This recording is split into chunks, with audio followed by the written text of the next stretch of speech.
Mr. President, 30 years ago today, millions of Americans gathered around their television sets in homes and classrooms all across this country to watch the Space Shuttle Challenger launch toward the stars.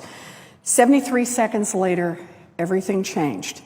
We stared at our television sets, stunned and brokenhearted. Today, on the 30th anniversary of that terrible tragedy, we remember the heroes we lost. Francis Scobie, Michael Smith, Ronald McNair, Ellison Onizuka, Judith Resnick, Gregory Jarvis. And we remember one more hero, the special person so many little boys and girls had tuned in that day to see, the very first U.S. civilian in space, Christa Corrigan McAuliffe. Christa was born in Boston, Massachusetts. She grew up in nearby Framingham. She attended Marion High School and Framingham State University. She married her high school sweetheart, Steve. She had 2 children, Scott and Caroline, and she eventually became a high school social studies teacher in Concord, New Hampshire. In 1984, Ronald Reagan announced that NASA would send its first private citizen into space, and that person would be a teacher. A few months later, Christa beat out over 11,000 other applicants to become the first teacher in space. Christa was thrilled, a dream come true.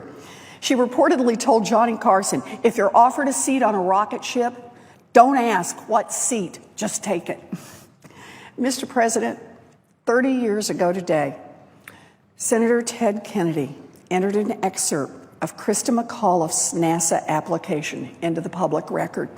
And I'd like to re-enter it for the record and read it again today.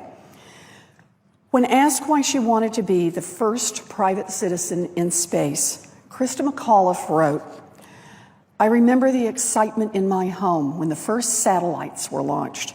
My parents were amazed, and I was caught up in their wonder.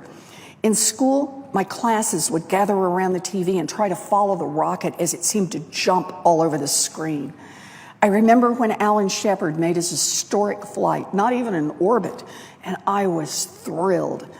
John Kennedy inspired me with his words about placing a man on the moon, and I still remember a cloudy, rainy night driving through Pennsylvania and hearing the news that the astronauts had landed safely.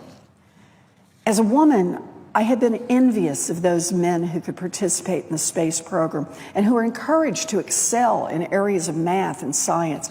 I felt that a woman had indeed been left outside of one of the most exciting careers available.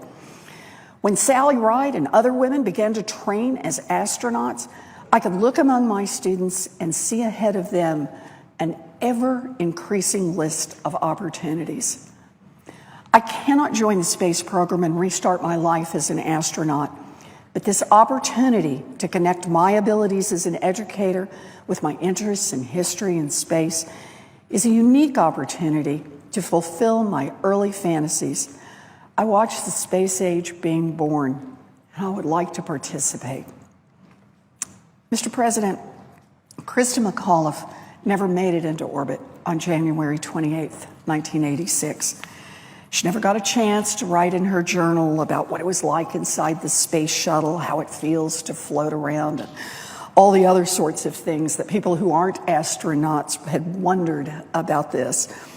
She never got to go back to her classroom and tell her children about her magnificent journey. But Christa McAuliffe still teaches. Since 1994, the Christa McAuliffe Center at Framingham State University has provided truly remarkable, innovative, integrated STEM education resources to 12,000 Massachusetts students each year. And Christa McAuliffe's story of a little girl from Framingham who wanted to become a school teacher and got a chance to take the ultimate field trip, a trip into outer space, keeps inspiring little boys and little girls in Massachusetts and around the country, telling them all to reach for the stars. Today we remember Christa McAuliffe and the 6 others we lost in the Space Shuttle Challenger. We remember that day that our country stared at our television sets, stunned and brokenhearted.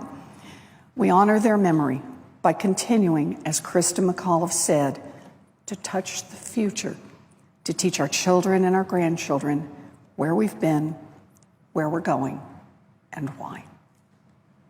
Thank you, Mr. President. I yield the floor.